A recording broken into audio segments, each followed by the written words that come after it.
Hello, good evening, everybody. Happy Sunday evening. For exercise, let's see. Yeah, let's do some leg exercise. Um, calf and thigh exercise, I guess. Sure. Okay.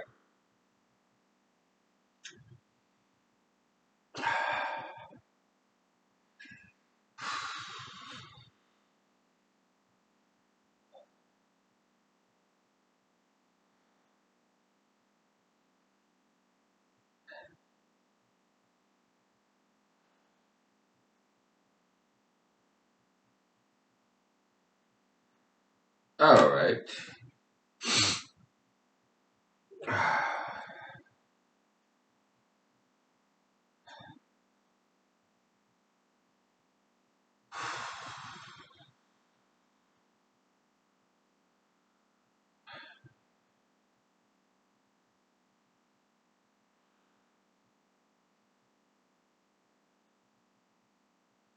Okay.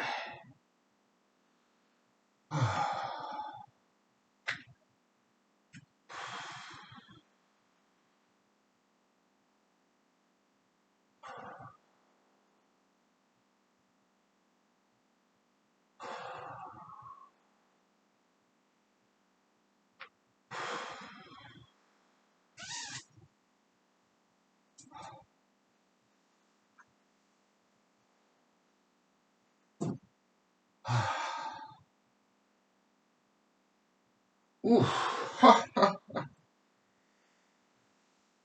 Generating a lot of heat. Ooh. Okay. One more round.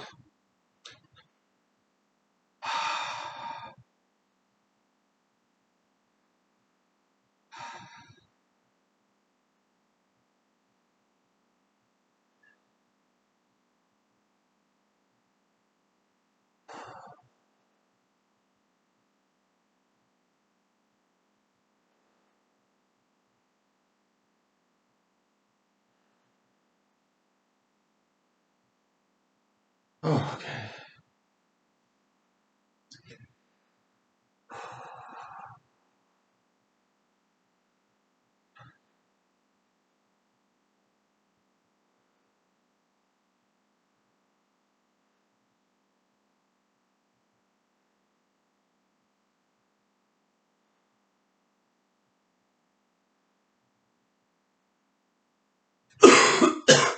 Finally.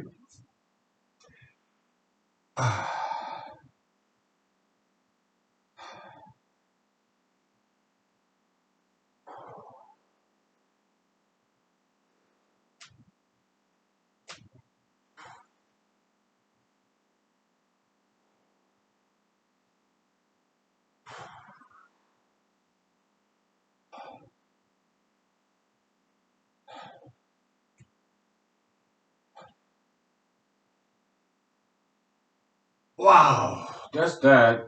I saw this spiral. Let me get this spiral real quick. Uh,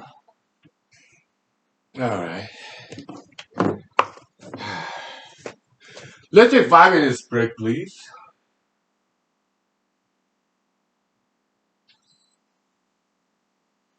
Okay. Whew. All right.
Mm.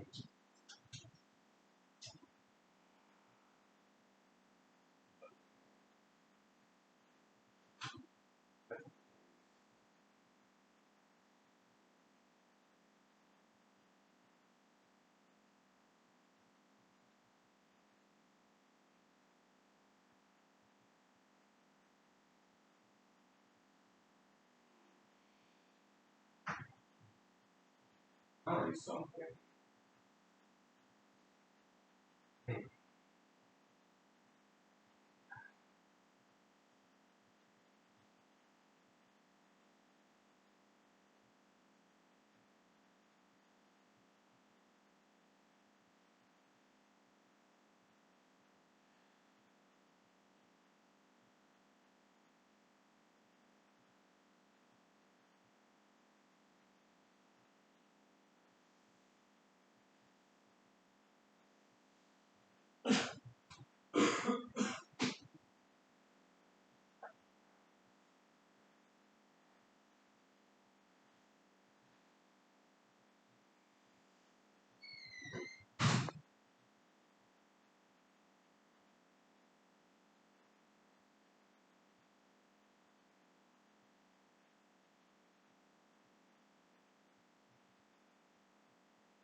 Ah.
Okay. Good evening, everybody. And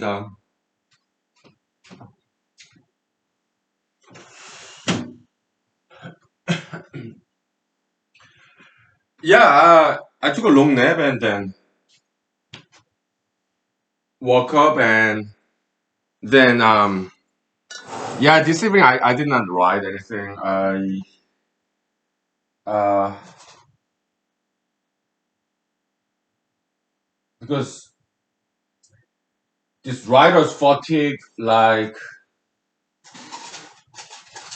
yeah, I felt the need to take a break from all this writing, just well, pro paper too, because uh yeah, I wrote too much, and if I keep on writing like that, I kind of need some break from writing because if I keep on writing like this, I will not enjoy writing, and when I do not enjoy writing, the product will suffer in quality. If I feel jaded and fed up writing, then the quality of this writing will be bad, and readers will not be amused. It's like it's in humanology, your copium channel theory, right? If there's no resistance in the channel, then copium negatizes because copium is not spent on the channel resistance. Okay, so it negatizes. Like boredom, being fed up, like it's that kind of negatization of copium. Okay, so yeah, I take a break from writing. And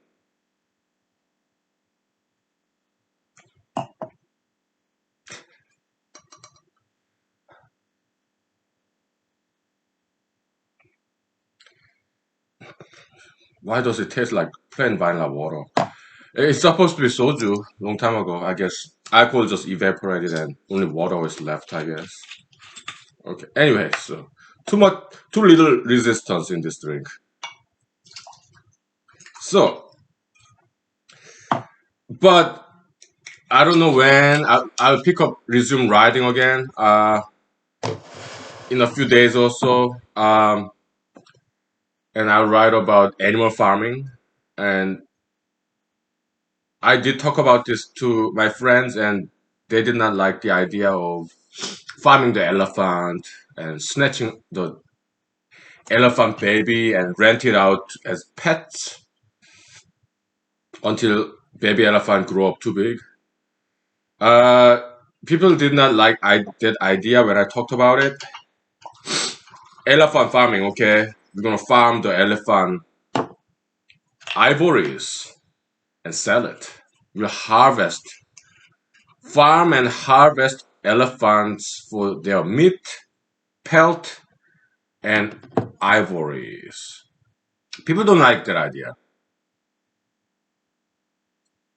Why? Because it's something new. Too much channel resistance. That's why when in copium channel theory, when the channel resistance too big or too little, copium negatizes. Okay. Then what's the strategy? Yeah, talk about it again and again and again. Okay. Let people take time to familiarize themselves with this brand new idea. Okay. In that way, you are kind of lessening the copium resistance in the channel. Okay, so that's the strategy. Mm, yeah, like learning something new. It's still uphill, right? Because there's too much risk. If you're learning a brand new language, like Russian or Arabic, okay? Initially, it's very painful, frustration, because the resistance in that channel is just too big. Okay, so copium negatization, okay? But as you expose yourself to this language again and again, then you get to enjoy it because now the resistance has worn out somewhat, okay? But if you study this language time and again, then it gets boring because there's no resistance in the channel. Okay, so it's that concept. Okay. When the airplane was very first time invented, there was some resistance from people. Okay, oh, that's airplane, that's flying is just too dangerous, right? When the automobile was first invented, I'm sure there was some resistance from people. It's just too fast and it's automobile is too dangerous. Nowadays, it's just common sense. Air travel, automobile travel, become a matter of common sense. But it was not like that back when it was they were first invented. Okay, electricity. Yeah, when it was first invented, yeah, some people, maybe resisted because maybe they think electrocution, electricity is too dangerous. You know, yeah, fire hazard.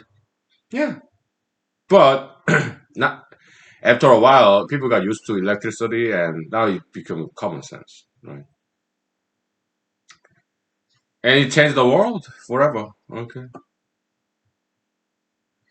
so that's just how invention works.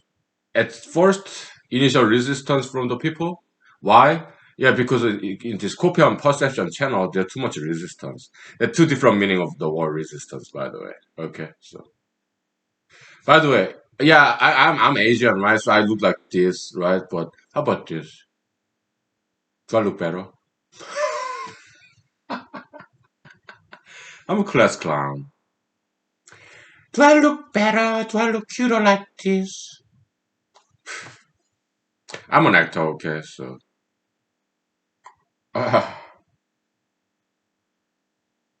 so, I took a long nap, right? Yeah, I did some dancing, by the way, like I promised to myself. Yeah, it was nice. I did some dancing and watching all these music videos that I like to dance with.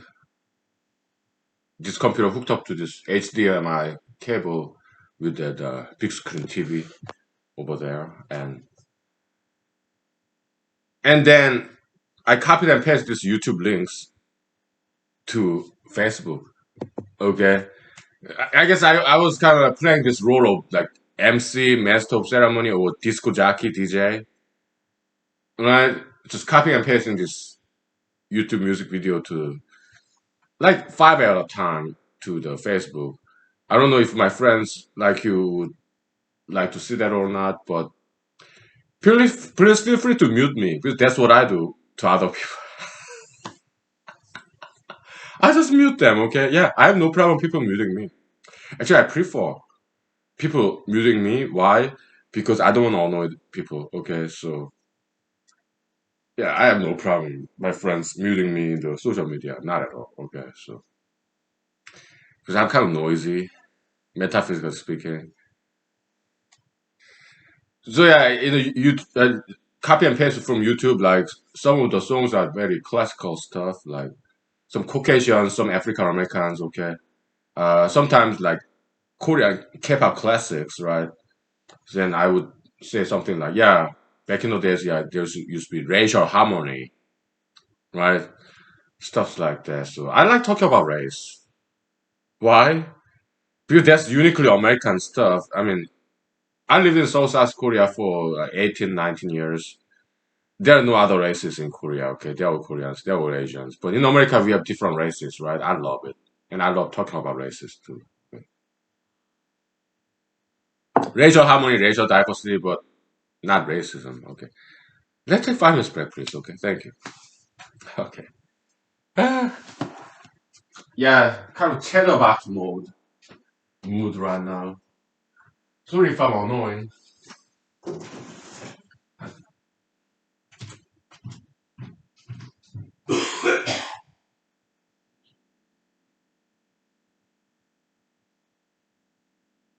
Ah,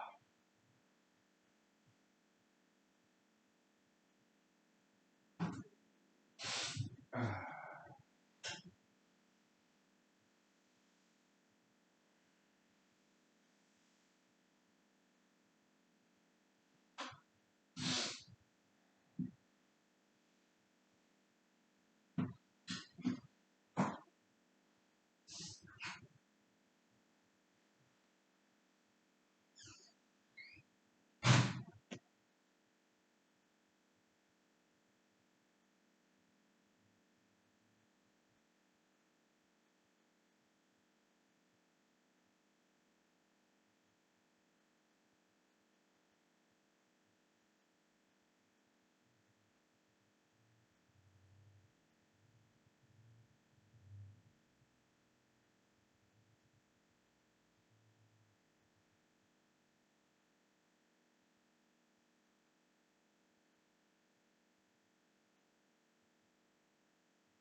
Okay.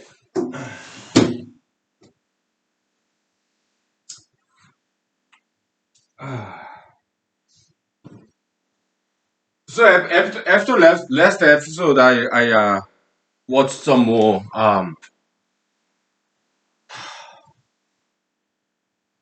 Silk Road documentary, eating some food. Silk Road documentary about Lulan Empire, Lulan Kingdom. It was not that big, so not empire but kingdom. Lulan, like kingdom, Lulan Kingdom. That where was it? What year? What year? About 200 BC. Silk Road days. Silk Road lasted from 200 BC to something like 1600 AD. Yeah, Silk Road, connecting Middle East, the West, and the East Asia. The China, basically. Okay, so Lulan Kingdom was in about 200 BC. Uh, Western China. Okay, so uh, in some pronunciation like Quran, Lulan. Yeah, maybe it has related to Quran is like it means citation. Okay, Islam classic script. Quran it's like quote. Okay, it means citation. Okay, yeah, quotation, citation. Okay, yeah, like any religion have that, right? Kind of prayer, right? You memorize like Lord's Prayer in Christianity and also in Buddhism. Yeah, they have all that stuff, the like recitation, memorizing these words of God, basically, right? Yeah, yeah, it's like that. So, and so I was watching that secret documentary, and then they talk about Marco Polo, who lived about 1200s. Okay, traveler. Yeah, the travel of Marco Polo, very important classic. He's European, Caucasian, right? He traveled along the Silk Road, 1200 AD, late 1200s. Okay, so yeah, he's been to Lulan Kingdom. Okay. But back in the days, yeah, 1200. Well, he been to ruins. Well, the ruins of Lulan Kingdom because Lulan Kingdom existed in like 200 BC. Okay, it's like 1400 years later. Yeah, Marco Polo paid a visit to that Lulan ruins, the archaeological site where you get to see all these old buildings. And okay, then I finished watching and eating, and then I went to bed. And I woke up, so I was like, should I write again? I don't know. I'll take a break from writing. How about reading? Okay, so I have laptop in my bed. It was tablet PC. Okay, I'm in my bedroom, right? So I was reading. I looked up Wikipedia Marco Polo, his biography. Okay, so I started reading about it, and then very interesting. Yeah, 1200 AD. Where in Europe? Where in Europe?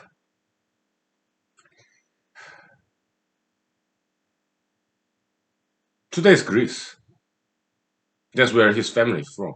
Marco Polo. Okay, uh, and then Marco Polo's father and his father's brother, Marco Polo's uncle, they are merchants, highly successful merchants, like tradesmen, international trading, highly successful. Okay, around Greece. Okay, yeah, you have Italy, Greece, and then you have Turkey, right? Yeah, so international. trade Marco Polo's father and his uncle. Okay, so you have Marco Polo and then his father and his uncle. So these three people, they did the business travel together. Okay, along the Silk Road. Okay, kinda. Yeah,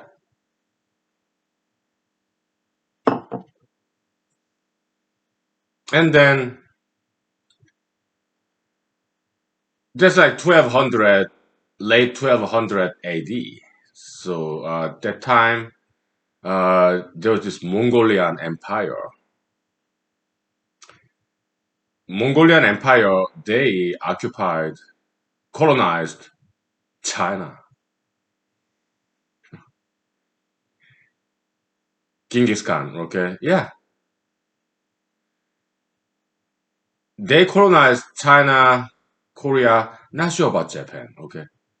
And so the Mongolian Empire that occupied China is called Yuan Dynasty.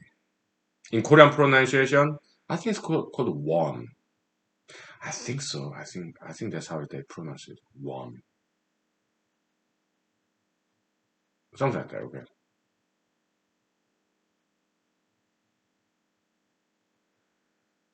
So this emperor of Yuan dynasty, Mongolian kingdom, empire, okay, they hired Marco Polo. Yeah, yeah. Why? Because this guy's smart and also humble. So yeah, yeah, Mr. Marco Polo, you are hired. So I give you a lot of money. I will hire you as a diplomat to other countries. Okay. So Mr. Marco Polo got to travel a lot as a diplomat for Yuan dynasty, the Mongolian Empire. Okay. And after that, after a couple of decades, he came back to Europe. And at that time, Italy, you have this Venetian sector, which is like northeast of Italy, and you have the Genoa sectors. They are competing each other, and so Mr. Marco Polo, his ancestors from Venice. Okay, so he was imprisoned by Genoa people. Genoa is like Western Italy, right? Uh, Genoa, like Geneva. Okay, yeah. I went to Genoa once. Yeah, I traveled Italy once, so I think I've been to Milan too. Yeah, Milano. Yeah, not Venice though. Okay, and so when Marco Polo was imprisoned by Genoa people, he dictated his travel story to his fellow inmate, political prisoners. Okay, and so basically his cellmate. Okay, he wrote it all down what Marco Polo was dictating him, and they became the very famous European classic, the travel of Marco Polo. They kind of introduced Asia to Europe. Okay, like paper bills, gunpowder, all that good stuff from China, Asia. Okay, so that's how, yeah, paper in general. Okay, is all Asian invention. Okay, so big part of modern things today, like paper bills, paper, or gunpowder. Yeah, it's from China. Okay, Asia, introduced to Europe by one Mr. Marco Polo. Okay, so yeah, interesting history, right? Yeah. Let's take 5 minutes break, okay? And I'll tell you some more about 1200 Europe, okay, the history, because what's great about Wikipedia, you can jump, hyperlink, right? Go to another page, kind of related, right? Yeah, wiki surfing, right? Yeah, yeah, I did that. That's what I did after I woke up. Yeah, yeah. I love history, right? Yeah, history is great. Yeah, what a great story. History. European history, okay? So, okay, yeah, let's take 5 minutes break, please, okay? Then I'll tell you more about what I just learned from Wikipedia, okay? Okay, thank you. Ah,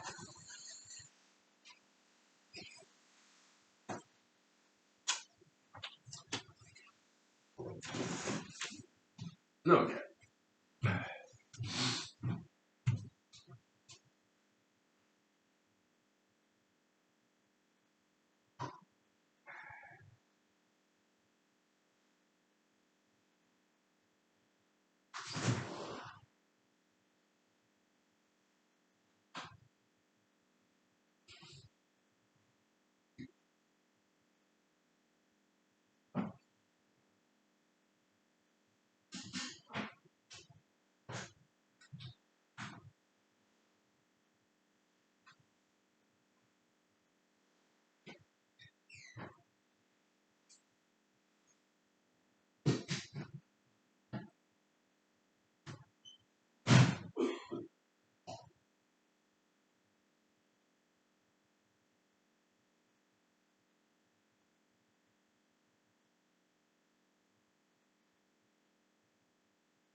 Okay. So, a lot of good things came from Asia, okay? So, well, yeah, I'm Asian myself. Like, printing. Yeah, it's Gutenberg. Yeah, in the, I guess, German, I guess. Famous for Western printing method, but before Gutenberg, yeah, printing existed in Asia, way before that, okay? Uh, maybe Middle Eastern origin a little bit, I don't know. But yeah, Asians invented printing, way before Europeans, okay? So, back in the days. But Asian printing, did it inspire Gutenberg? That I don't know, okay? Maybe Mr. Gutenberg invented the printing, um, independently. That I don't know. Okay, I have to look up. Okay, let's take a break from this history story. Okay, this evening there are a lot of mosquitoes outside. Okay, they try to get into my house, so I spread mosquito spray around the door so that they don't get inside. And but it depends on the days. Some days, like yesterday, no mosquitoes whatsoever. Okay, but today there was a lot of mosquitoes outside of this house. Okay, and it's very seasonal, right? Yeah, like someday, same year, same summer. Someday there are no mosquitoes. Some days there are mosquitoes. A lot of them. It's either like all or none. Okay. It's funny thing. Sometimes I see a lot of moose like everywhere, blocks and miles away everywhere. Some other day, no moose. Okay, it's as if moose they come to town with some telepathic signals. Every moose in Alaska come to town all at the same time, or they're gone. Strange, right? I don't know how it works. Flies. There's two kinds of flies. Okay, one kind of fly is kind of like carnivores, like scavengers, meat eaters. Another type of flies, they are vegetarians. They're herbivores, kind of like nectar, honey nectar, pollinators, flowers. Okay, yeah. Last this year, I didn't see any flies. The carnivorous scavenger meat eating meat lover flies. Okay, but a couple of years ago, during the summer, tons of flies. Okay, so not in this house, but at workplace. Okay, which is next to a lake. Okay, so yeah, some seasonal. Yeah, seasonal variation. Anyway, back in the history. Okay, so Marco Polo. Okay, his father. I think his name is Niccolo Polo, something like that. Okay, something like that. Niccolo, like Nicholas, Nick, whatever, right? Uh, Nick, Dick, Dick, right? Dickinson, whatever. Okay. So Marco Polo's father and his brother, Marco Polo's uncle, okay. Marco Polo's father and his brother were very, very smart businessmen, okay, and so highly successful as a tradesman, international trade. So they were smart people, perceptive. So actually, they're like their ancestors are from Venice, like northeast of Italy. Okay, but I think they lived in today's Greece, which is right below Bulgaria and west of Turkey. Okay, yeah. We're talking about 1200 AD, around that time, mid 1200s. Okay, what happened there is this. Okay,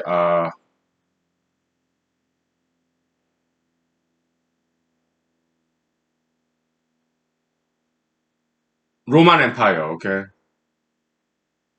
you Western Roman Empire and Eastern Roman Empire. Eastern Roman Empire, that's like today's Turkey. Okay, Western Roman Empire, that's like today's Italy. Okay, and vicinity, like today's France, Germany, Spain, Portugal.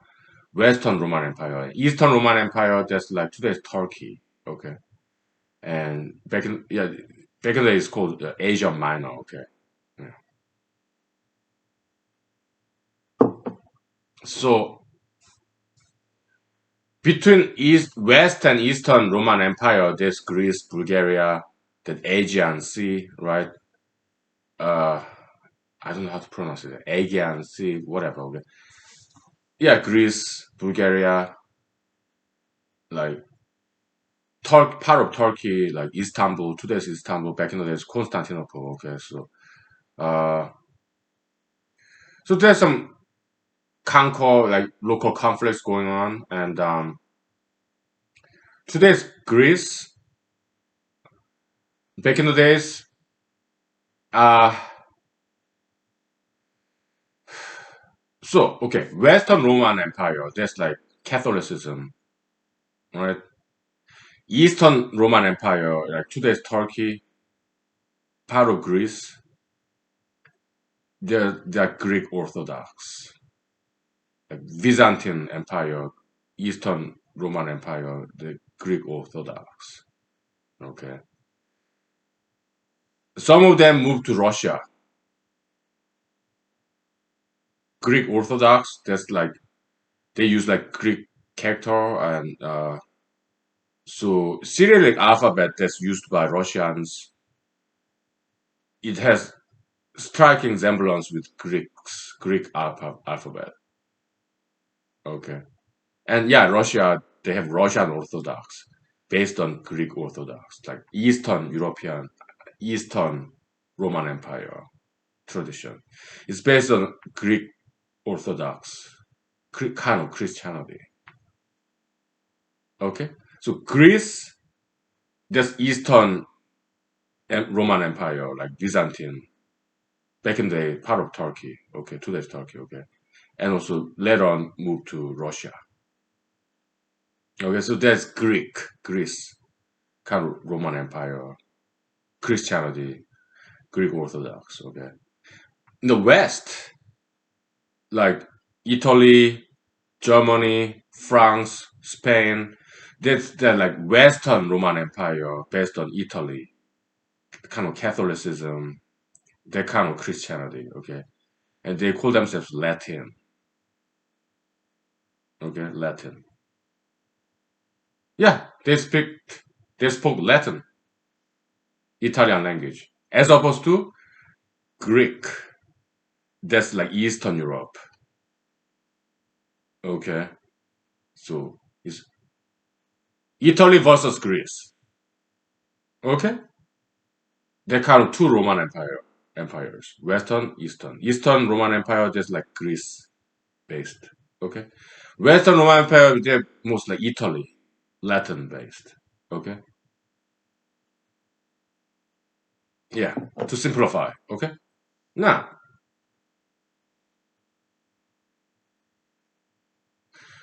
around 200s, I mean 1200s. Okay.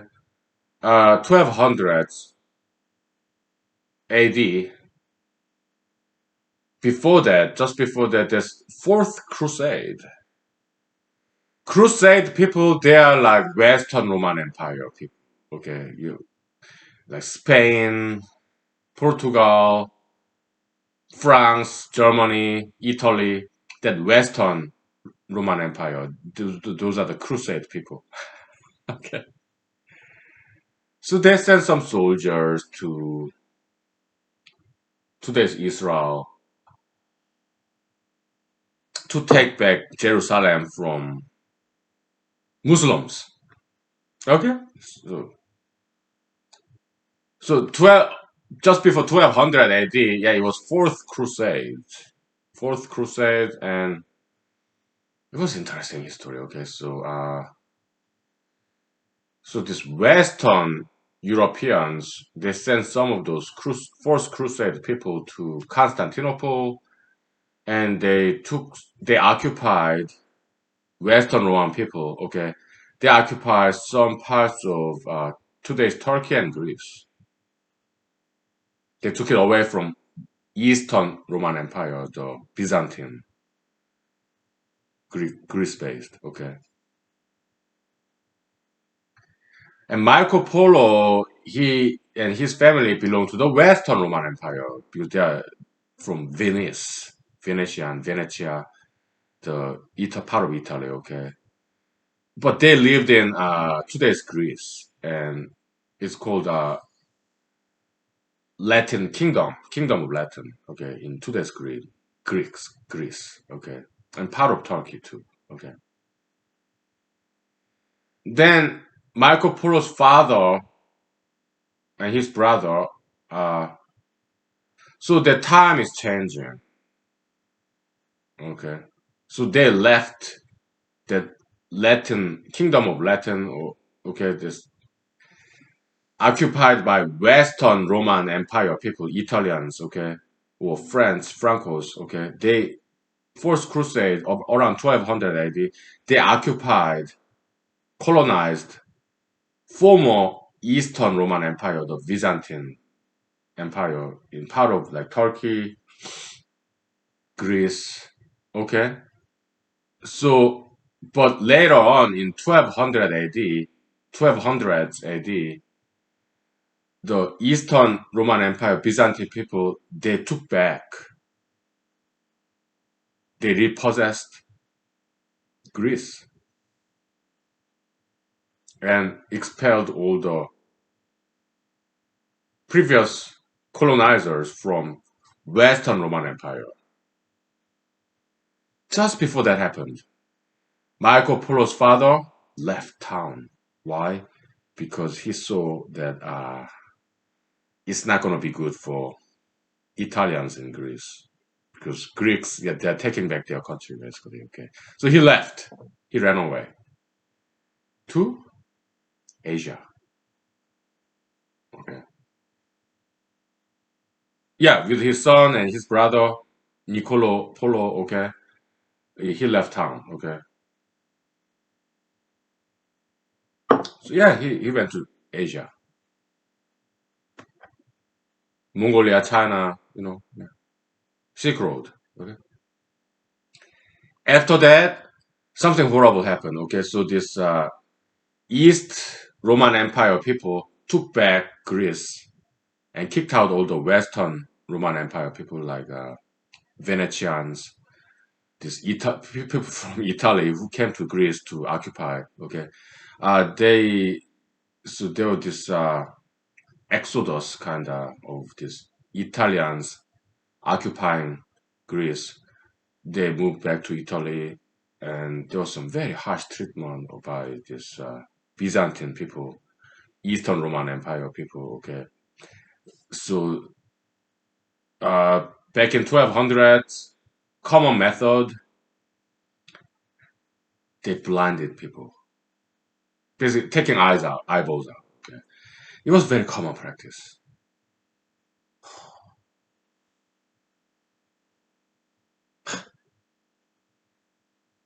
Nowadays, we don't do that, right? Humanity is making progress, but 800 years ago, it was routine practice to also castration. Yeah, for guys, genital mutation basically for guys. Okay, castration. Okay, it happened in Europe and also in Asia. Eunuchs. Okay, it happened in the East and the West. Okay, castration that was routine practice.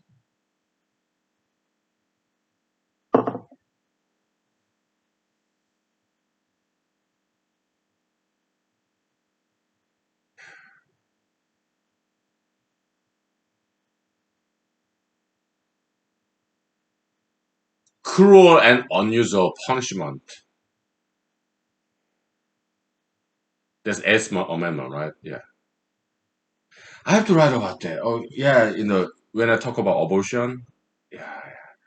Let's take 5 minutes break, okay? Let me write down a note. Cruel and unusual punishment, okay? That's kind of abortion. We talked about this before, but I didn't write it, okay? Yeah, okay. Let me put in the note. Okay. Okay, 5 minutes, please. Thank you.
Okay.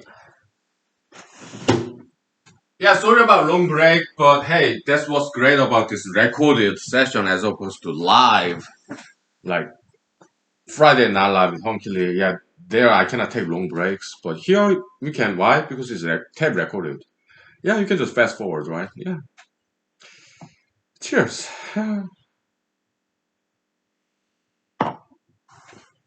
So yeah, back in the days, cruel and unusual punishments like that. Yeah, it happened everywhere. Okay, so like war. Okay, so uh, so that's the history. Okay, yeah. Um, let's talk about U.S. Army. Okay, so if I was the president of the United States, okay, I would use U.S. military for civilian purposes. I understand there's this law called Posse Comitatus. Okay, that forbids U.S. military for civilian purposes. Okay, I think that law need to be at least modified. Okay, personally, I would just get rid of it. Okay, why? I understand the purpose of the posse comitatus law. I understand. Yeah, it was to prevent dictatorship. Okay, I get it. So U.S. military can only be used for foreign wars. Okay, for civilian purposes, we have national guards owned by states. Okay, for federal U.S. military cannot be used according to this federal statute, Pacis Comitatus. Okay, I understand the purpose of the law, but it's outdated. We need to just get rid of it. Okay, so then how would I use federal U.S. military? Yeah, put out the fire. Work with National Guards, okay? Put out the California fire or rescue missions because U.S. military have high technology like infrared, flashlight. You don't get to see it. I did when I was in Afghanistan. Yeah, I was in avionics, electrician, helicopters, electrician for helicopters. Okay, so you have this even this ultra red flashlight. You have night vision goggle. At night you can see everything. Okay, and ultra, not ultra, but what the infrared. I'm sorry, infrared flashlight. Right. Sometimes the flashlight of the front light of the army vehicles. Okay, high tech. Okay, you don't get to see it at night. Infrared flashlight with your bare eyes, you don't get to see it, but night vision goggle you can see it. That's really cool stuff. Okay. How about search and rescue mission at night? Yeah, you have infrared camera. Okay, that can detect his signature. Okay, so at night rescue mission. Yeah, in the helicopter you can just look at the with infrared camera. Yeah, there's a person over there in the middle of mountain who needs to be rescued. Okay. Yeah,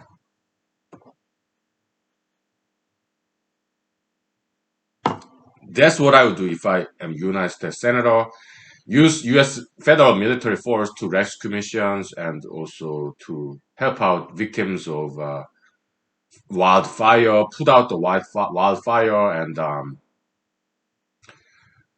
hurricane relief effort, whatever. Okay, yeah. Also, crime elimination. Okay, yeah, that's what I would do. Mr. Lee, are you talking about martial law? Ah, sure, yeah. Well, even nice martial law. Even nice, gentle martial law. Peace Corps, okay? Yeah. US military, because otherwise they're not doing anything. Because there's no foreign war going on, okay?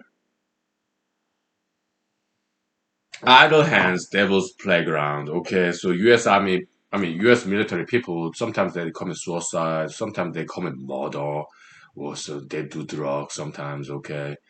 Because they're doing nothing. They're bored, okay? Idle hands becoming devil's playground, okay? So, yeah, we give them jobs to help Americans to get rid of crimes. Yeah? Peace Corps, okay? Yeah, U.S. military, what they're good at is cleaning. I was in the U.S. Army for 4 years, junior enlisted, active duty soldier, okay? Uh, if there's one, it's an army joke that I came up with, okay? If there's one thing that you learn out of U.S. Army, you learn how to clean. Yeah, police corps, yeah, you pick up trash. We did that every day, okay? Yeah, pick up the trash, okay? Clean the barracks, clean the bathroom. We did all every day, every day, okay? Yeah, Monday to Friday, okay?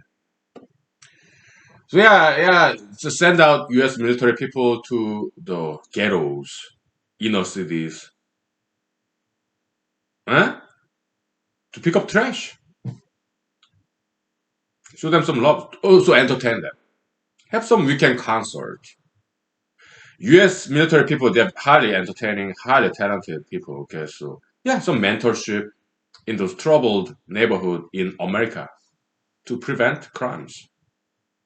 Yeah, That's what I would do if I was the president of the United States. Okay,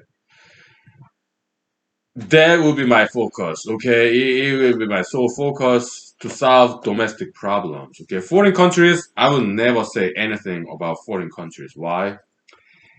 Because America has enough problem to solve. I'm not interested in solving other countries' problems. Okay, it's their problems. Okay, America first, sure, yeah, yeah.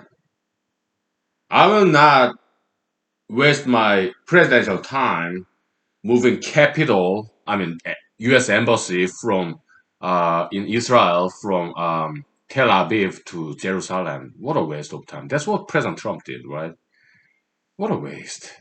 It has some symbolic significance, but not practical significance. Okay, to me, that's almost like even blasphemy. Okay, moving U.S. embassy to from Tel Aviv to Jerusalem, that's offensive to Judaism, in my opinion. Okay. But Mr. Trump has very psychopathic ego. Alright, yeah, he's mental case in my opinion. I think he's psychopath. Okay, Mr. Trump. Okay, so to satisfy his American ego, okay, he moved U.S. embassy from Tel Aviv to Jerusalem. Okay, I think that's crazy. Egomaniac. Okay, that's like what a waste. Horrible. That's what I think. Okay,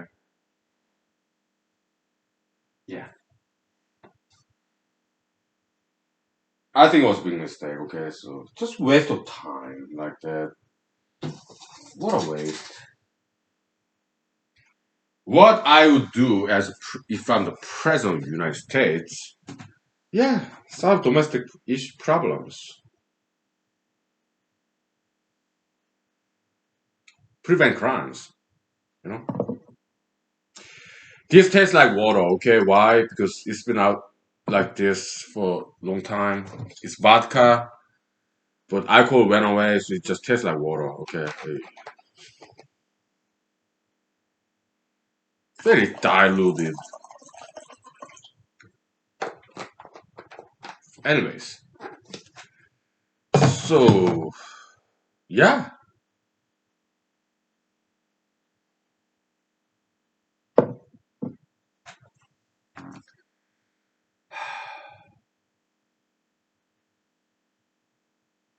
So global warming, yeah, climate change, nothing to worry about. Okay, if there's some species like polar bears, if they become endangered species, no problem. We farm them. We farm them. We give them food so that they don't starve to death.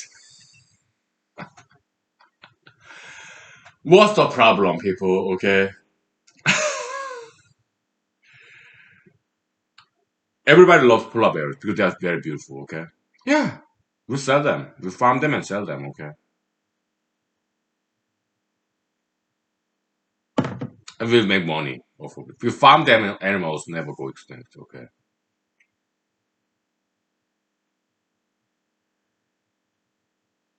because global warming. Okay, yeah, no problem.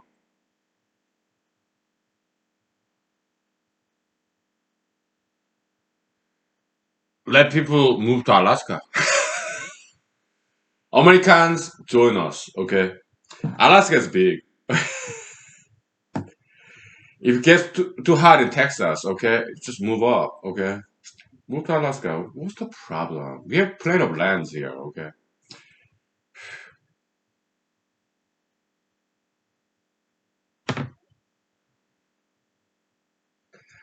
but the thing is this: they say climate change, global warming, right? During the winter, like this year, northern Alaska, right? It goes to -40, -50 Fahrenheit. Okay, it's not like all the ice is melting in Arctic Ocean. No, it's not like that. Okay, it's exaggeration.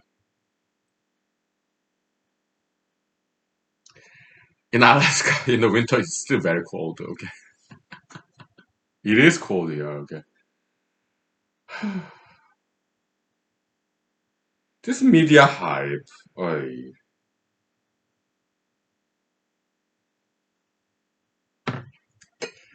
I mean, liberal media like CNN, whatever. CNN, mostly they're doing fine job. Okay, I read CNN. Okay, they're good journalism, right? But liberal media sometimes they're people too. Okay, so they're not perfect. Sometimes they lie. Okay, they portray Alaska as all the ice is melting. It's not. In the winter in Alaska, northern Alaska, it's like -40, -50 every winter. Okay, I've been to Fairbanks once, like a couple of years ago. It was cold. Okay, and it's not like far up north. Fairbanks is like kind of in the middle. Okay, interior. Okay, Alaska's big. It goes way up there, 5 hours from Fairbanks north. Okay, that's where polar bear lives. In the winter, it gets is very cold up there. Never been there. Like North Slope, Enwa, never been there. But I met people who've been there. It gets very cold there. Okay, still. Okay, there's no worry about polar bears starving or Alaska natives. They feed polar bears with hunted whales. After hunted whales, all the good meats are taken. When there's just bones left, they let polar bears finish. Alaska natives, okay? They've been doing that for thousands of years, okay? Mm. Yeah, coexistence between Alaska natives and polar bears, okay? It's something really cool, okay? Very uniquely Alaskan, right? Alaska natives, I'm a huge fan, okay? Amazing culture, amazing language, okay? Amazing people, alright? They have some problems, okay? Yeah, nobody's perfect, okay? Yeah, like some Alaska natives suffer from this because they get dividends from Alaska native corporations, land settlement tax. I'll write about that, okay, in this pro paper too, okay? It's in my notes, okay? So, yeah, this free money, native corporation money, dividends, oil and gas, land rents. So some Alaska natives suffer from alcoholism, drug abuse, domestic violence. Okay, so idle hands becoming devil's playground. Okay, yeah, it's like this copium left over. You become boredom. It negatizes. If it's copium is not spent in some channel with resistance. Okay, as humanologists, we understand exactly what's going on. Okay, so I'll address that in this paper. Okay, but take 5 minutes break, please. Thank you. Whew. How about me drinking alcohol? Well, Korean drinking culture, Asian, Oriental, Far East Asian drinking culture. I learned how to drink correctly. Okay, so yeah, cheers. I drink very slowly, just a little bit of sip, like whew. Let's take 5 minutes break, please. If I go totally crazy, just kidding. Chatterbox mode, not nowadays at this time. Whatever.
Okay, so how can we use U.S. military for civilian purpose? Yeah, like California wildfire. We'll use like we'll come up with some invention of this military contractors, high tech. Okay, yeah, but there's no war going on. Okay, no foreign wars, no terrorism. Okay, and U.S. taxpayers' money, big chunk of that is going to inventors, military contractors to develop weapons. Okay, big part of U.S. taxpayers' dollars go to those inventors, engineers, or to invent weapons. Okay,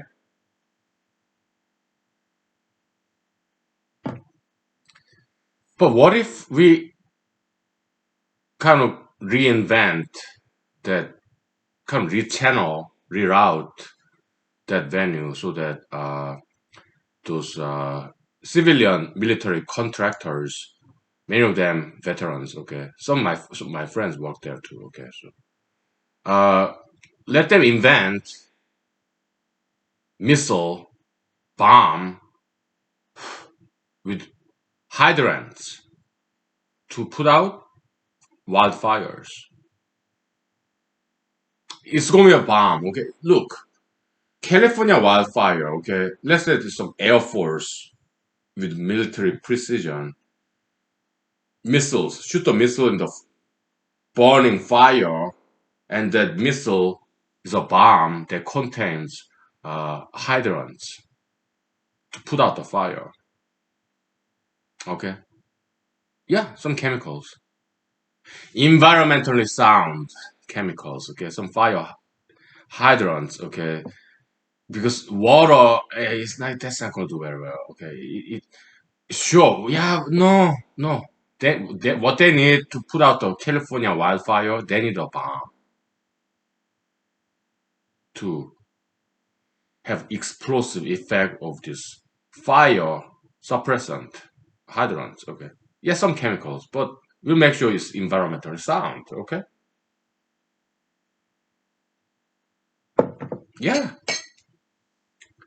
I will direct that effort. Okay, as a scientific engineering minded president of the United States. Okay, yeah, I'm running for U.S. Senate, but eventually I want to be the president of the United States. Okay, because uh,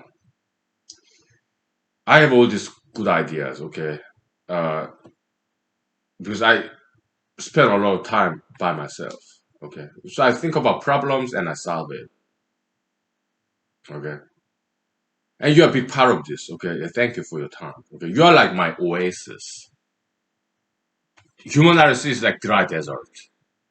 We get seldom rains. Okay, so you to me it's like oasis or rain in the desert. That happens like once a year.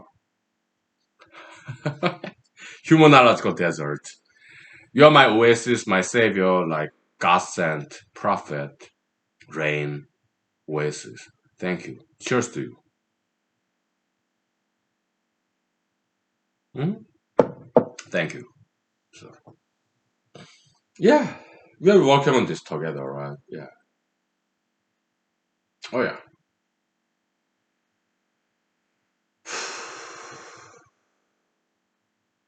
Let me open up the window. It's getting too hot.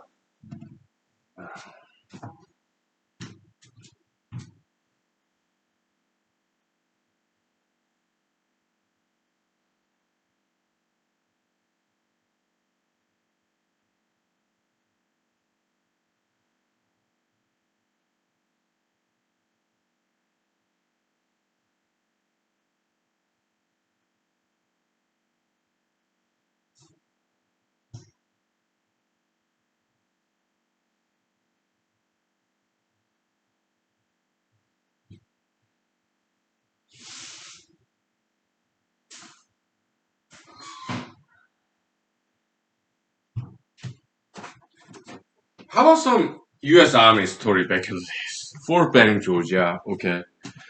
Yeah. Can we take 5 minutes break? Okay. That yeah, some story time. Okay, so Fort Benning, Georgia, year 2009,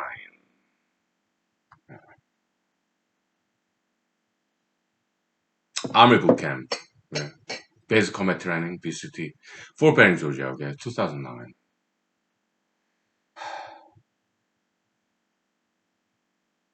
12 years ago. Right? Yeah, yeah. Because right now it's 2021. Okay. Yeah. Not that long ago, right? Yeah. Okay. Story time. Okay. We'll do that. Thank you.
Okay.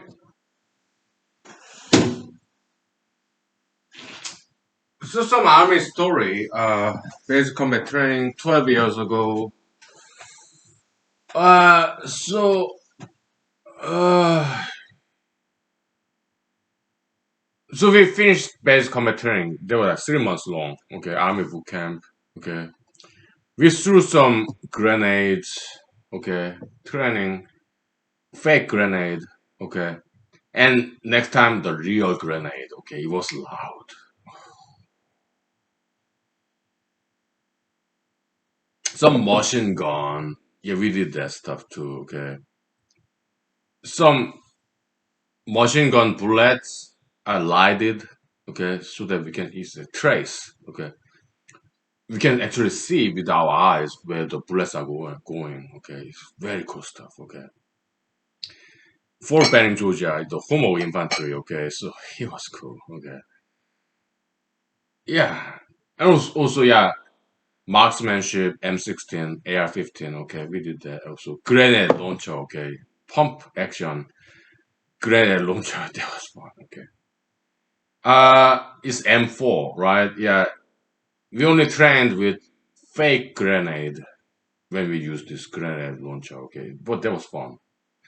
It's kind of like this shotgun, like pumping action, right? It was fun, okay. Boom, good stuff, right? Yeah, and but no handgun though, okay. Handgun, I acquired handgun, the very first handgun when I came back from Afghanistan, back to Fort Hood, Texas. Yeah, I purchased my very first handgun. Fourth year when I was in the U.S. Army. Yeah, not part of army training. Yeah, officers they carry 9 mil, okay, handgun, but junior soldiers we deployment setting. Yeah, we carry M16. Yeah, NCOs like non-commissioned officers and commissioned officers like lieutenants, captains. They carry 9 mil, okay, handgun, but as junior enlisted soldiers, yeah, we carry M16 in the when we deployed to Afghanistan back in 2011. Okay, 10 years ago. I never get to use it. Just target shooting to recertify marksmanship. That was it. Okay, I was lucky. Okay, yeah, I'm a technical combat veteran on paper, but I never saw combat, and because I was lucky. Okay, yeah, we were never once attacked when we were in Afghanistan for a year. Okay, yeah, I was inside the base the whole year. Yeah. But before that, fourth year in U.S. Army Korea, Fort Benning, Georgia, and Fort Gordon, Georgia. Okay, Fort Benning, Georgia. Yeah. So we at the end of this 3 months Army boot camp. Okay, we went 9 mile rock march, 50 pound rucksack, maybe 45, 45 pounds, whatever. Okay. 9 miles rock march. Okay. At the end of that, I suffer from this plantar fasciitis, pull of my foot. I was like barely walking, okay, walking like an old man. That was 2009. I was 31 years old, okay. At the end of basic combat training, after 3 months, Fort Benning, Georgia, I was barely walking, okay,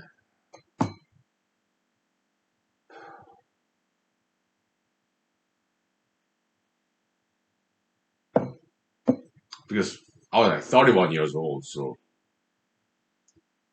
I mean, other my colleagues, junior enlisted soldier colleagues, they're like 18, 19 years old. They could take it. Me, 31 years old. My body start to break down, okay. But we finished it, okay. So like second last day, after we are all done with Long March and all that stuff, okay. Good stuff, by the way.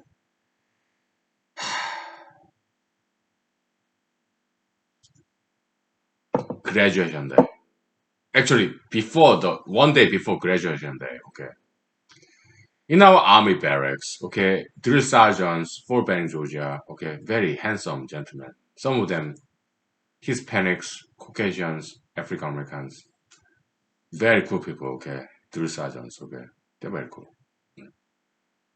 Handsome too, yeah, handsome man, yeah, yeah, the African Americans, Hispanic Americans, Caucasian Americans, handsome people, okay, yeah, army drill sergeants, okay, with this. long rimmed, this cowboy hat, right? Army green. Very cool people, okay? Drill sergeants. Yeah.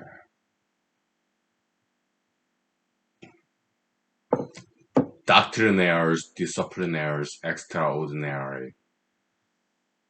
Right? Yeah, they're cool people, okay? Drill sergeants. Yeah. Great sense of humor, too. Yeah. So, but second to last day, okay, they cut us some slack. So, we army guys, we have barracks party, okay? And I remember there were some Korean Americans, okay? I met this gentleman, Korean American gentleman, fully bilingual. That gentleman was older than me by a couple of years, okay? And that gentleman actually went to Korean Army, Rock Army, okay? Yeah, Republic of Korea, okay? And then he migrated to America and joined the US Army, okay? He was like a couple of years older than me, okay? So, yeah, we talked. We belong to same Bravo company, okay? Yeah. Fort Benning, Georgia. 2009, okay?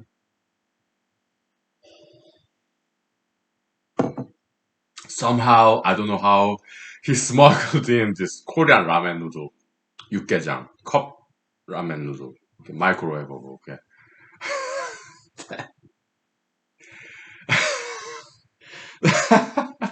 So we have this rooftop party, okay, in the army barracks, and drill sergeants. It was like second to last day in Fort Benning, Georgia, army boot camp. Okay, they cut us on slack. Okay, they just let us do it. Okay, so yeah, it's just rooftop party. We had some rooftop party. Okay, with this Korean American gentleman who were like about 3, 4, 5 years older than me.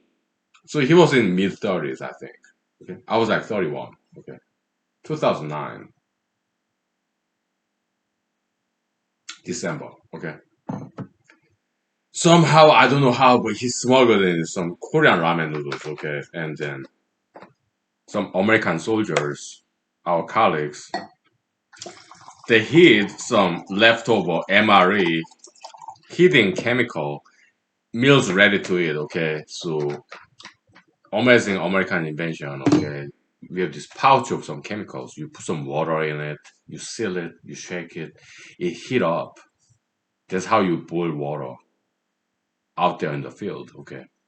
So some American soldiers, they could be black, white, Hispanic. Okay, they spare some of that stuff, and we boiled some water and had some rooftop party to eat this Korean smuggled Korean ramen noodles. Okay, it was good. Ah, there was Fort Benning, Georgia Army boot camp. Shh, secret Bravo company. Okay, rooftop party. Okay, drill sergeants. Yeah, they cut us some slacks. It was second last day in 3 months. Okay, we finished the training, army boot camp. We just got back from this 9 mile rock march. So yeah, they let us do some party. Okay,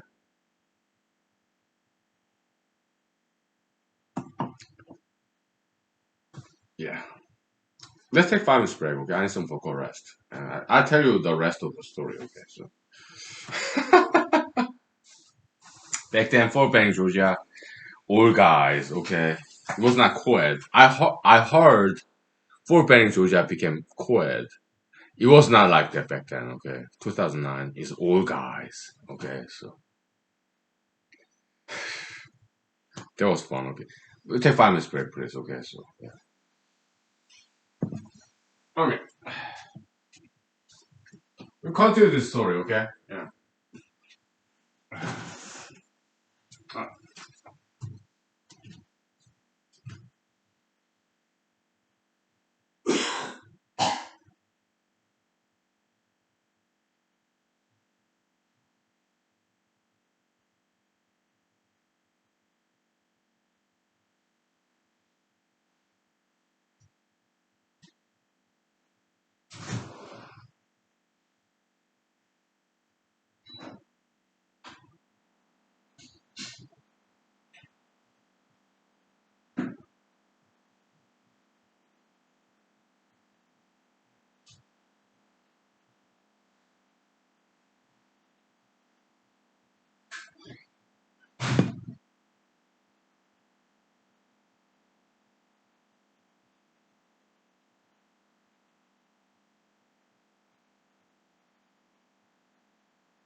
Okay, story time. Okay, so let's take a break from army story. Okay, so short-term dating, long-term dating, short-term relationship, long-term relationship.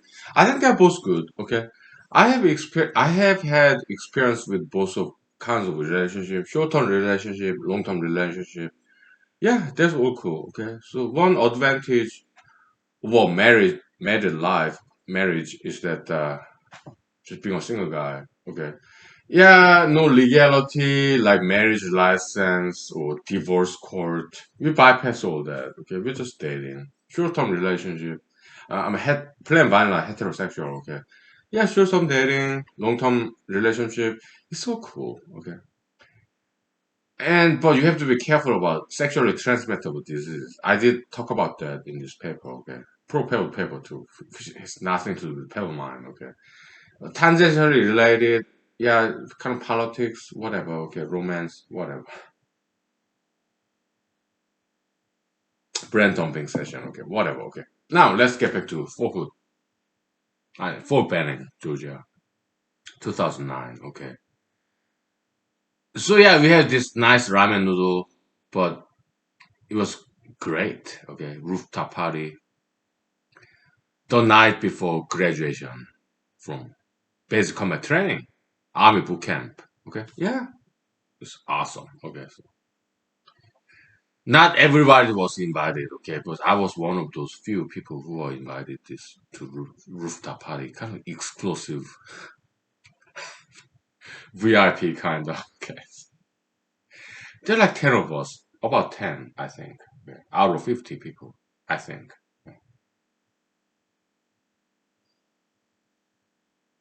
Okay,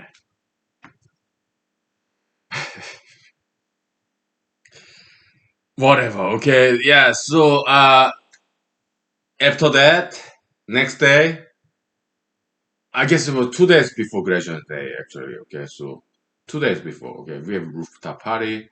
1 day before graduation, okay, it's like yeah, our drill sergeants they let us out of the Fort Benning, Georgia. Okay, this Columbus, Georgia, right? Yeah, they let us out. Yeah, go out, have a dinner in a restaurant in civilian world. Yeah, we did that. Okay, and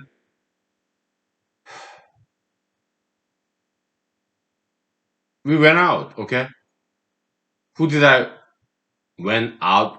Who did I go out with? Yeah, two Korean Americans.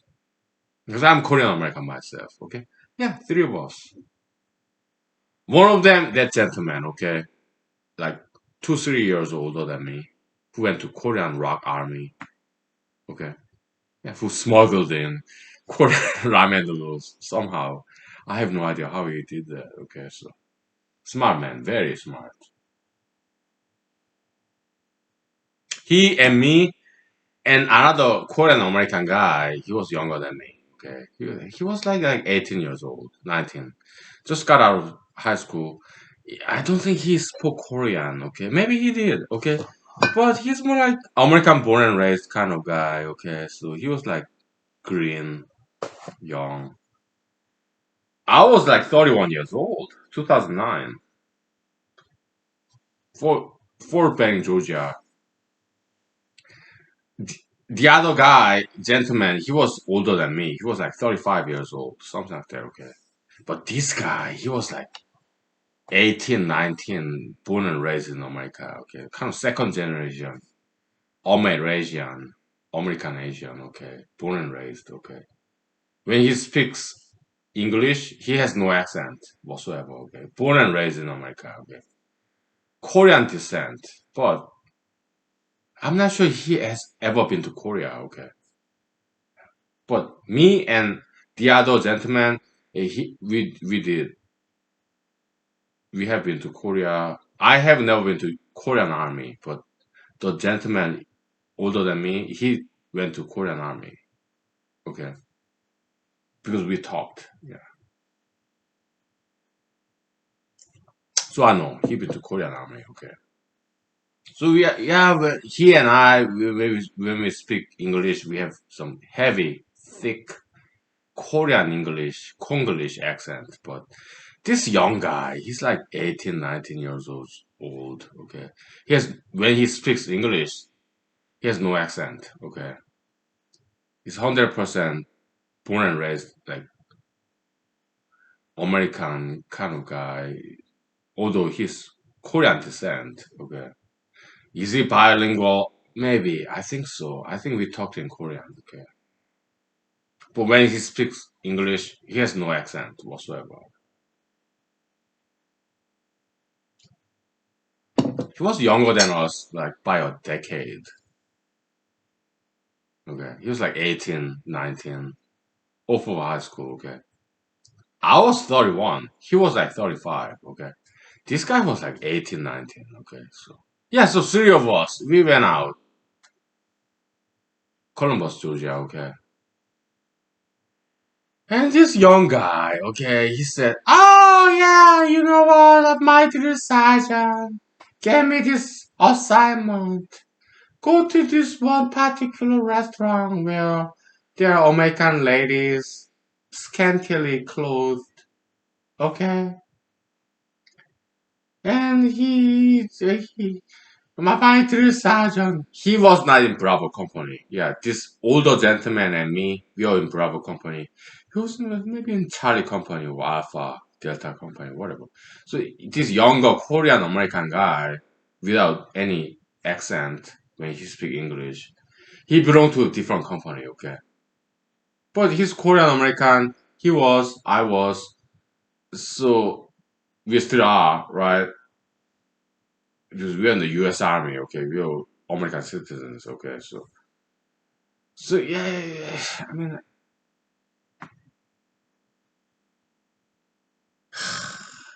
okay, so you are not Bravo company, you are Alpha, Charlie, or Delta company, whatever, okay? And your drill sergeant gave you assignment to go to this particular restaurant, right? You know, the gentleman and me, we rather go to this Outback Steakhouse, have some fat steak, okay? That's where we would rather go, but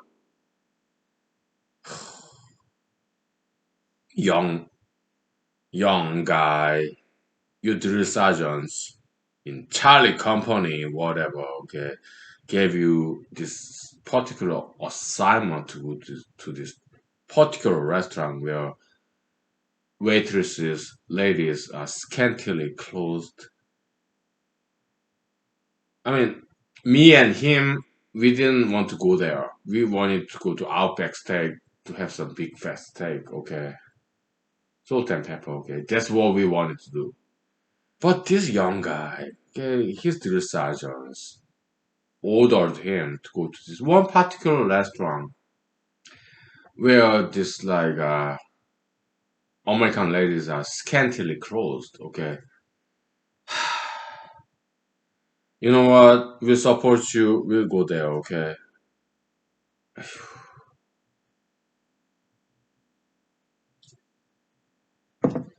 but me and he, we didn't want to go there. Why? We just wanted to have some nice steak.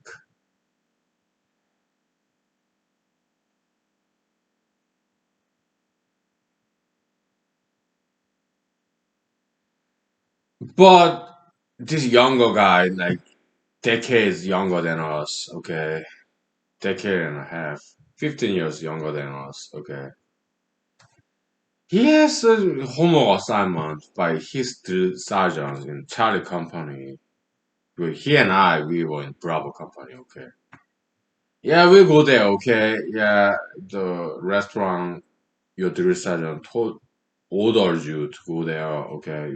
We'll accompany you, okay.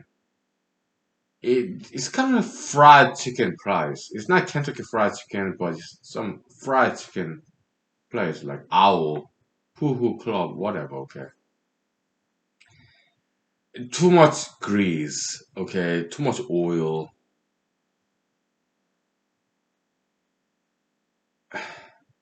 Fried chicken is too much grease, and so we went there. Okay, because this guy was near some better bodies. Okay, So we went there, okay.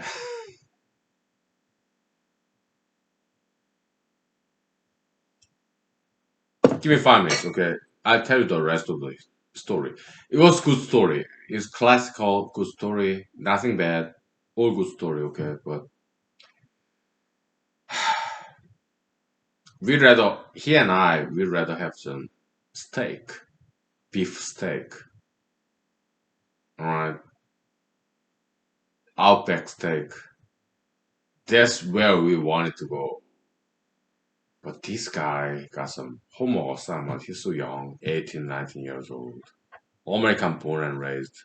Korean American, okay. He got some homework assignment from this Charlie company, Alpha company, Drew Sargent's, okay. To go to that restaurant, okay. And we did, okay. Yeah, reluctantly, okay. Nothing bad happened there, okay. Some interesting story, good story, okay. Beautiful.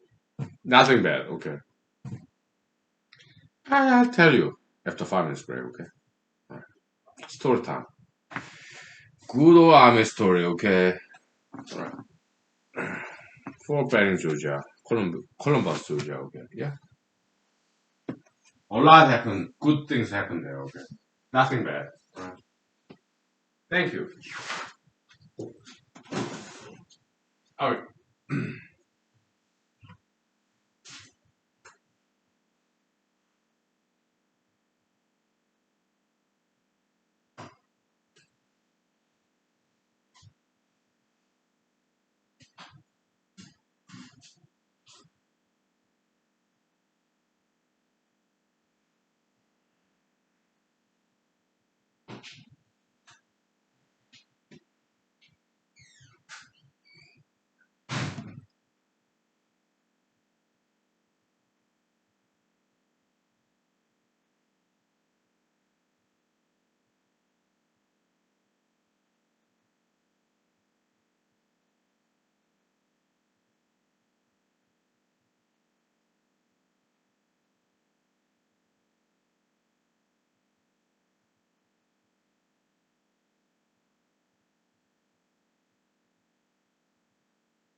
So I can't remember the name of that restaurant joint. It's a national in America, national franchisee. Hooters. I think that's the name, okay. So, yeah, so we went to Hooters in Columbus, Georgia, okay. By the order of this Charlie company, maybe he was Alpha company or Delta company. He was not Bravo company, okay. The other gentleman and me, we were in Bravo company. This guy was like Alpha or Charlie Delta company, okay. Yeah. I think the name of that restaurant we went to Hooters, okay. Yeah, beautiful ladies, okay, very slender, no tattoos, no piercings. Slender ladies, okay. With kind of scantily clothed, very beautiful ladies. Okay, so I guess his drill sergeants wanted to teach him a lesson. Okay, you should learn to socialize with females and be comfortable around beautiful ladies. Okay, we Asian American guys, we are geeky nerdy, we just study, right?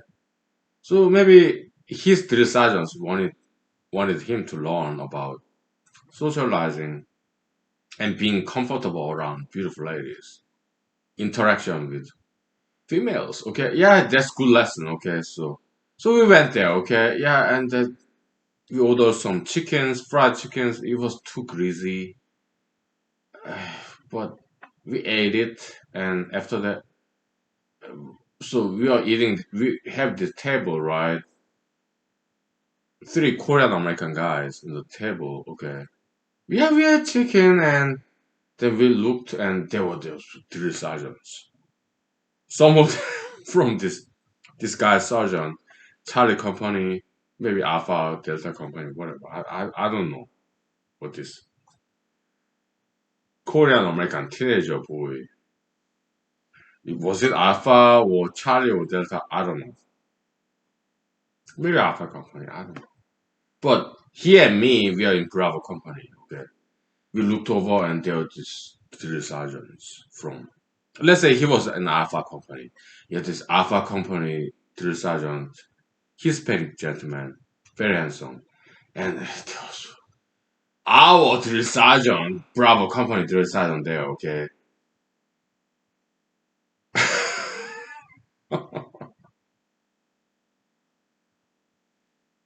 Because they were checking on us, okay?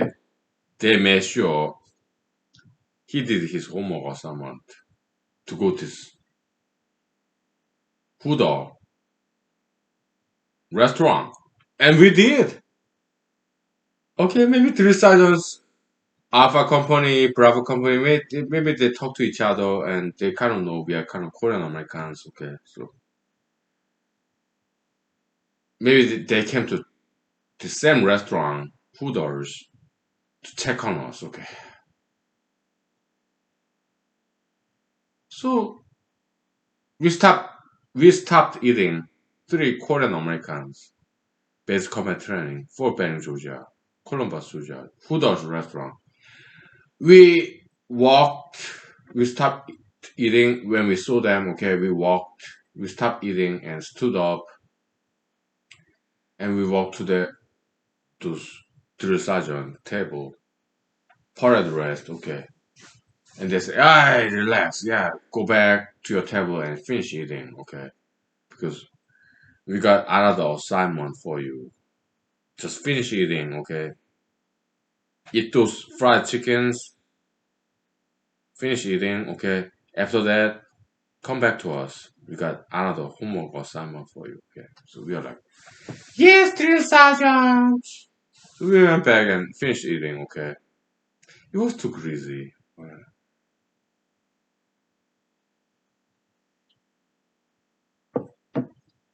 So it's Columbus, Georgia, just outside of Fort Benning, Georgia, okay? So we finished eating, okay? And drill sergeants, they summoned up these waitresses, beautiful ladies, okay? Some of them brunettes, like black hair, white skin, stark contrast, very beautiful brunette, yeah, black hair, white skin, okay, Caucasian. Or some of them are blondes, maybe some of them are Hispanic, African Americans, beautiful ladies, slender, young, no tattoos, no piercings, okay, so, and our drill sergeants ordered us to take picture with them. We did, yeah. Is yeah, Polaroid picture, instant picture, okay, paper based, okay, yeah, one by one, young guy, older guy, and me, one by one, okay, taking picture with these beautiful ladies, American ladies, okay. We are in Class A uniform, okay. It was beautiful, okay. Yeah, restaurant food orders. Okay, yeah. When it was my turn, behind the camera person, Polaroid camera person. Okay, our two drill sergeants. Okay, one Alpha company, one Bravo company. Okay, smile, private smile. I was like,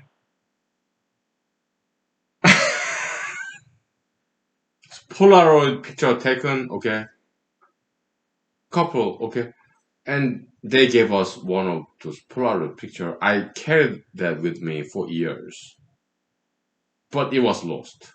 It was classical picture, okay?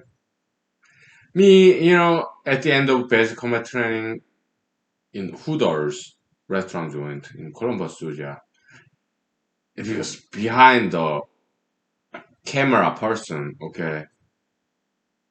Our drill sergeants ordered us to smile, okay? So I was like,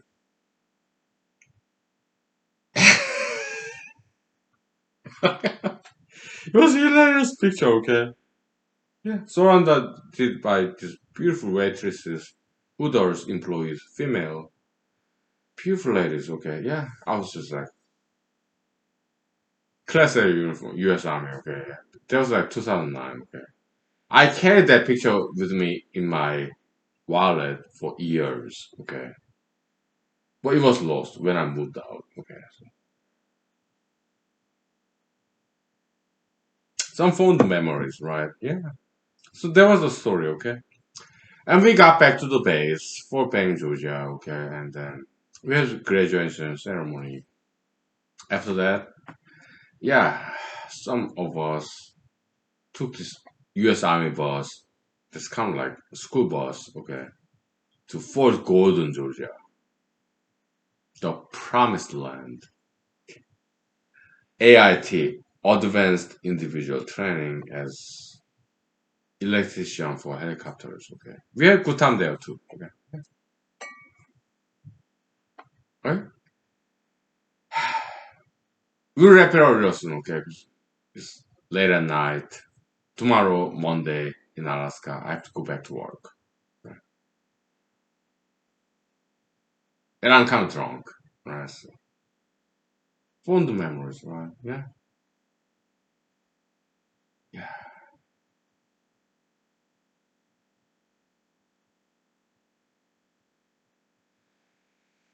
yeah.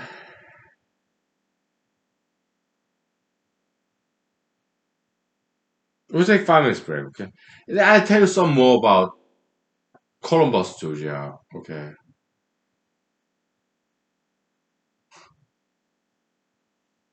Southern hospitality, okay, yeah, great people there, okay, very nice to us.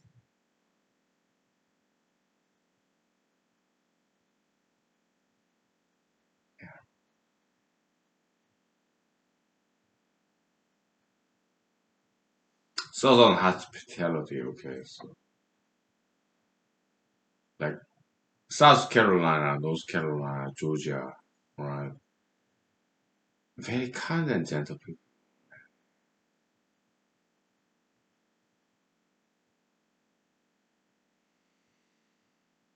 Yeah, Southern hospitality, Southern tradition, okay, in America, okay. South Carolina, North Carolina, Tennessee, Georgia, okay, yeah, good American people, very kind and gentle. I did experience that. Okay. We take 5 minutes break, okay? Then I'll tell you the rest of the stories, okay? Nothing bad, anything, it's all good, okay? Good stories, right? Alright, 5 minutes, please. Thank you.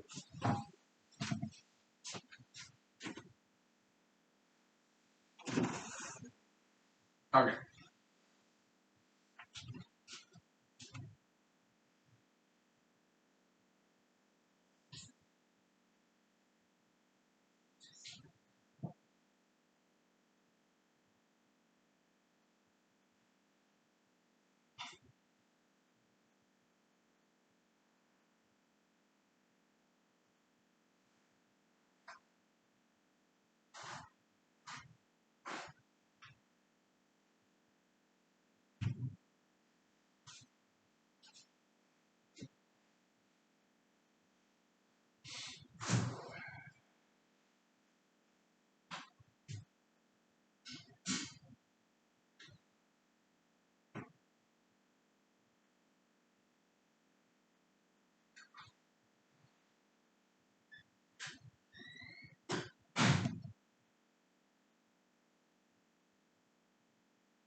Yeah, so for Benning, Georgia Army boot camp, 3 months combat basic combat training. Okay, we were not allowed to drink alcohol or smoke cigarettes for 3 months. Okay, and that was tough. That was tough. Okay, it was not easy. Right? Yeah, abstinence. Right. Good army training. Right. Yeah, for 3 months basic combat training. I was like 31 years old. I'm a smoker and drinker, okay, but 3 months army boot camp, Fort Benning, Georgia. We are not allowed to smoke cigarettes. We are not allowed to drink alcohol, okay, and I didn't. No, none of my colleagues did, okay.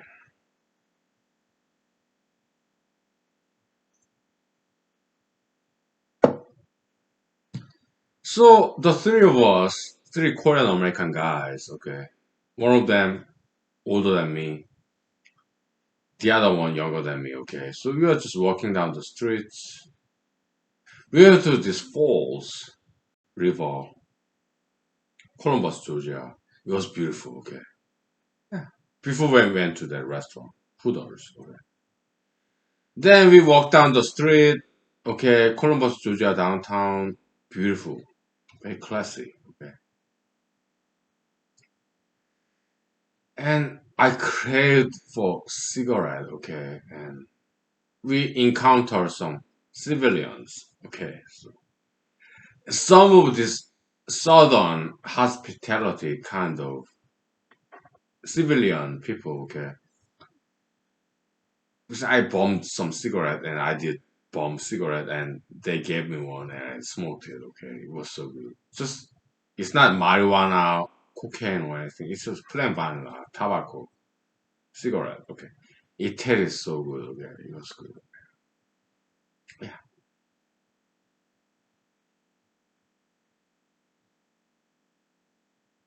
After that, we went to yeah, kind and generous ladies and gentlemen in Columbus, Georgia. Okay, I bombed some cigarette and they gave one. Okay, it was good. Okay.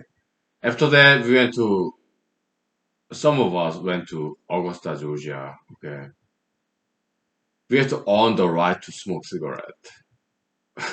Okay, AIT, Advanced Individual Training. Okay, yeah, yeah. After that, some of us went to Fort Hood, Texas, Clinton, Texas. Okay, yeah, 1 year there. Okay, and then 1 year in Afghanistan. Back then, back to Fort Hood, Texas, Clinton, Texas. Okay, this is my 4 years. 1 year in Georgia, 1 year in Texas, 1 year in Afghanistan, 1 year in Texas. Okay. Just before I deployed to Afghanistan, okay, this was 2011, okay, I tried to be special forces. Okay. I dropped out after 2 weeks, okay. 3 weeks in hell, selection course. I couldn't take it, okay. I dropped out in 2 weeks, okay. But after I dropped out, yeah, there was in North Carolina, Fort Bragg. Huh? Charlottesville, something like that. Okay.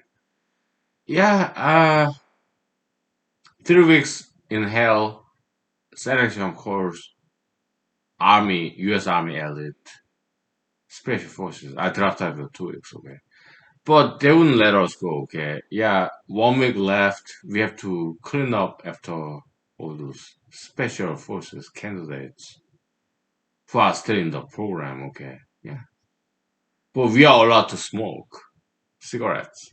Okay, but they were not. They are still in the program. We are dropouts. Okay. Some mistakes, some failures. Okay. After 3 weeks in hell, they go to this qualifier course, which is like 1 year long. Special Forces, U.S. Army. Okay. But I dropped out after 2 weeks. Okay. So 1 week there, last week in North Carolina, Fort Bragg as leftover. failed special forces candidate, okay. Yeah, details, clean up, okay, sweeping and moving stuff, cleaning after special forces candidates who are still surviving, okay. So they call us on slacks, okay. We are special forces dropouts, okay. They have some sympathy toward us, okay. We are allowed to smoke cigarettes, okay. But I encountered this gentleman who passed the 3 weeks in hell selection course in special forces training. North Carolina, okay, Fort Bragg, okay, airborne, whatever, okay.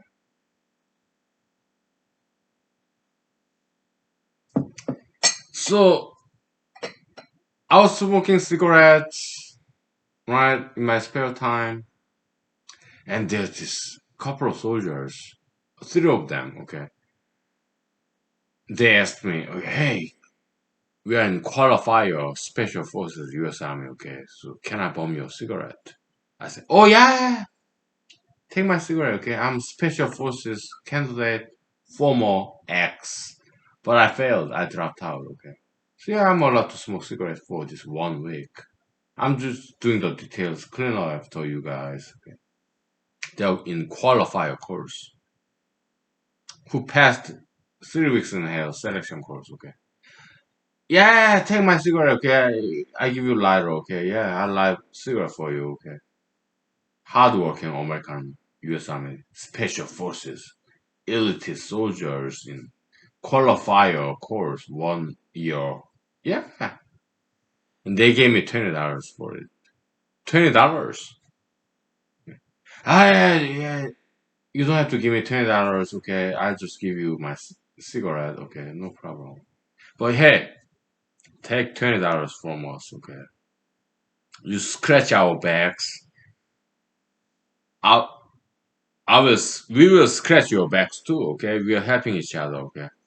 Oh, okay, yeah, I'll take it then. Okay, yeah, $20. Yeah, I pocket it. Okay, yeah, just take this cigarette. Okay, that was that. Okay. And also, when I was in the special forces training, 3 weeks in here, I dropped after 2 weeks, okay. 1 week left over, yeah, we stay there, clean after this remaining, surviving special forces people, okay.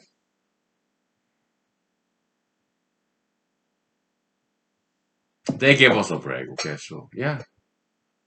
We had more time, we were allowed to smoke cigarettes. No alcohol though, okay. Just cigarettes, okay. And we took time to eat our food in the defect dining facility, chow hall. Okay, yeah.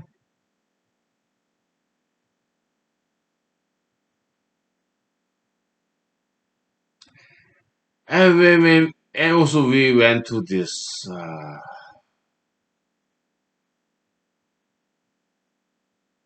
grocery store. Okay, small. Yes, special operation. Okay, small grocery store. What's it called? I don't know. PX. Yeah, post exchange. PX. Post exchange. Okay, yeah. Small grocery store. Okay, they sell cigarettes, and there was this small bookcase, book collection. Okay.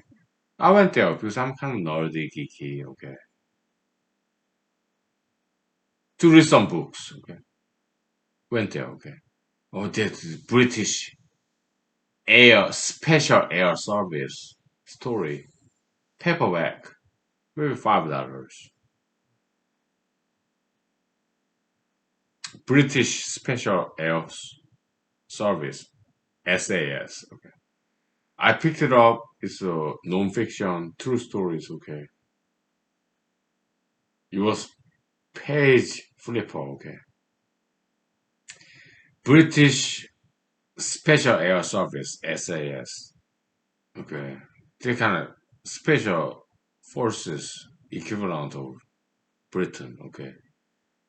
Yeah, they would just pick up their food, bag it, because they don't want to leave any trace.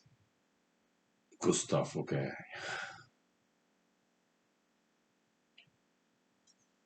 like 007. Okay, Special Air Service SAS Britain. Okay, I picked up this book in this bookcase in PX Post Exchange, small store in Fort Bragg, North Carolina, Charlottesville. Okay,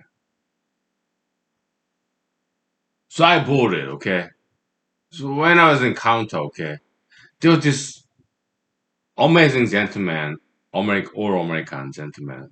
He said, "Oh yeah, this boy, this young man, one day he will save the world, but one Brit book at a time." Because he recognized I was reading this British book about special air service. Okay, yeah, this boy will save the world, but for now, yeah, one Brit book at a time. Okay, yeah, but I got this divine blessings from American special ops service. Okay, yeah, I failed to be U.S. Army Special Forces, but I got these amazing blessings. Yeah,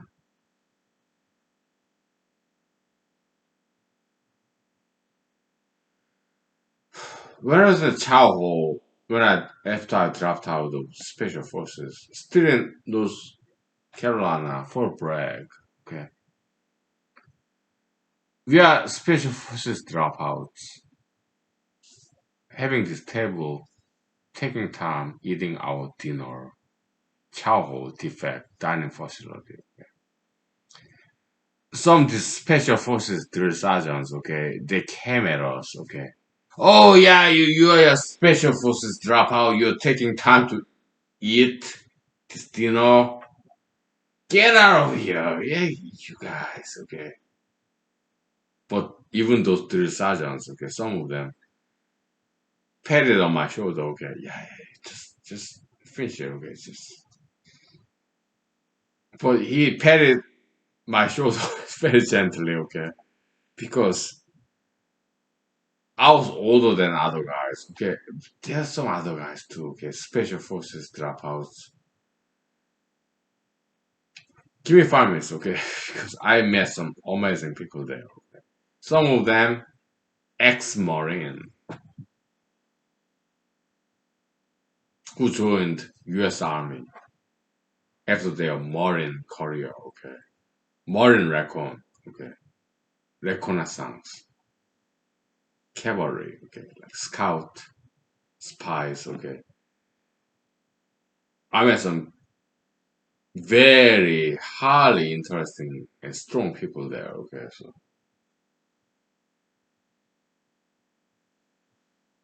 give me 5 minutes. I tell you. Okay. Yeah. Story time. Okay. Yeah. I tell you all about them. Okay. Interesting people. Okay. Very special. Okay. And regular U.S. Army, they are special too. Okay. So we are all special. Okay, in different ways. Okay. So 5 minutes, please. Thank you. I'm drunk. Yeah, but I can walk straight. Okay. No problem. Thank you for your concern, but no need to worry about me. Okay. I'm at home. All right. So 5 minutes, please. Thank you.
Okay. Give me 1 second, okay?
Okay.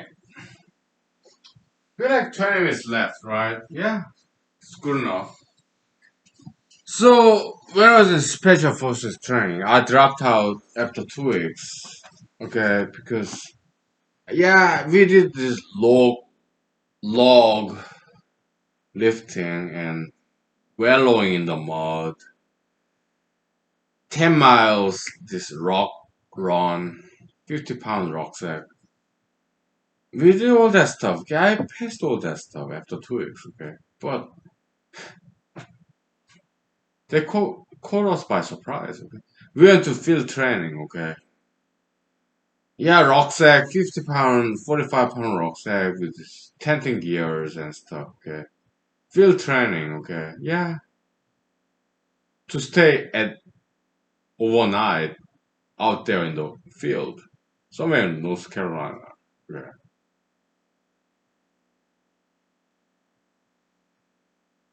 Some of those guys have this tree and elaborate construction of this poncho tent. I was like, you guys are nerdy, geeky, okay? I'm not doing that stuff, okay?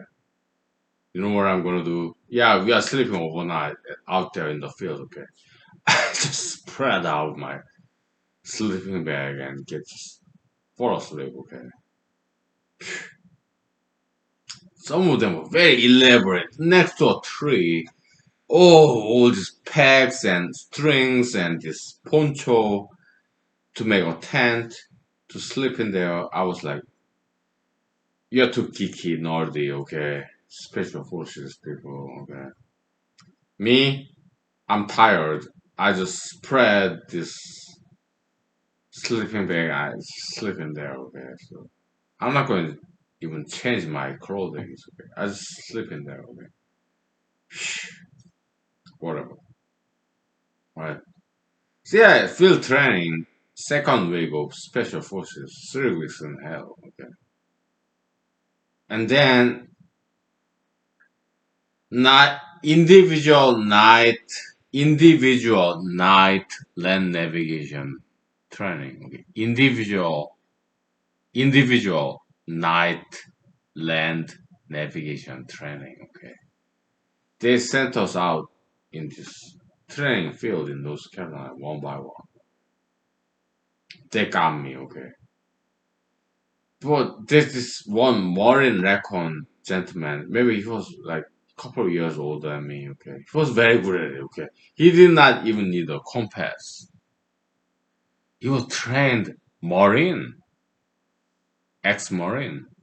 Now applying for U.S. Army Special Forces. Okay, he knew all about it. Okay, he does not even need compass. Okay, that gentleman, couple of years older than me, maybe. Okay, he look at the mountains, river. He can figure it all out. Okay, I was not like him, okay, but he did not even need a compass. He just need a map, hitting point here and there. Yeah, he can read a map, look at the mountains, river. He could figure it all out. Okay, I couldn't. Me, I was like compass map. I was not very good at it. Okay, I got lost.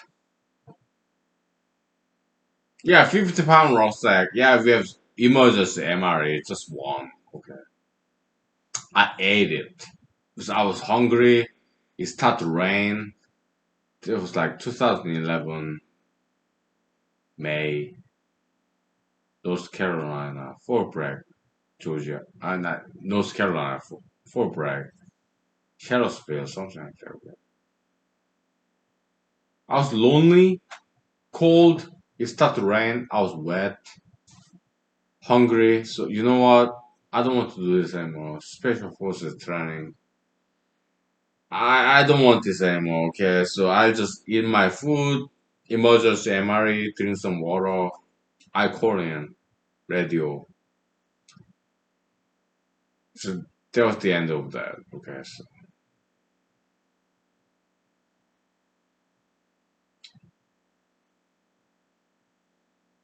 but before that, when I was Fort Hood, Texas, my kind and generous colleagues, non-commissioned officers like sergeants and commissioned officers like captains, okay, they supported me and they would tell me, yeah, represent us. Yeah, go ahead, go to North Carolina Special Forces.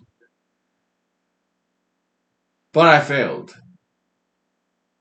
to become Special Forces. I came back to Fort Hood, Texas as a regular US Army, okay.